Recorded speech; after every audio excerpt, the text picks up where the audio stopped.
દેશમાં વિવિધ પ્રદેશોમાં બનતી કેટલીક વાંધાજનક ઘટનાઓ બાદ ઉત્તર પ્રદેશની યોગી આદિત્યનાથ સરકાર એક્શનમાં આવી છે।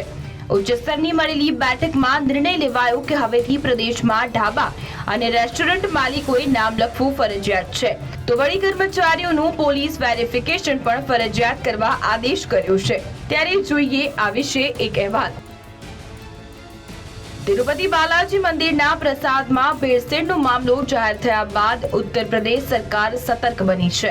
મુખ્યપ્રધાન યોગી આદિત્યનાથે માનવ કચરો અને ગંદી વસ્તુઓ સાથે ખાદ્ય પદાર્થોમાં ભેળસેળ કરનારાઓ સામે કડક કાર્યવાહી કરવા સૂચના આપી છે। હવે આવા ઢાબા અને હોટલ સહિતની સંસ્થાઓની તપાસની સાથે તેમાં કામ કરતા કર્મચારીઓનું પોલીસ વેરિફિકેશન પણ કરવામાં આવશે।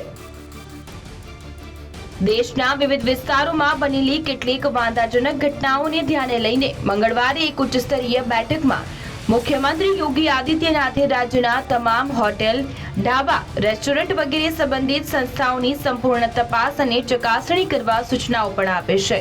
આ સાથે સામાન્ય લોકોની આરોગ્યની સુરક્ષા સુનિશ્ચિત કરતી વખતે જરૂરિયાત મુજબ નિયમોમાં સુધારો કરવાની સૂચનાઓ પણ આપવામાં આવી છે।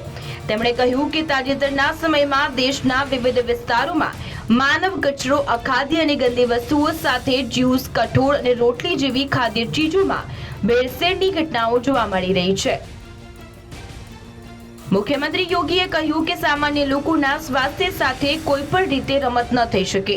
આવા પ્રયાસ કરનારાઓ સામે કડક કાર્યવાહી થવી જોઈએ।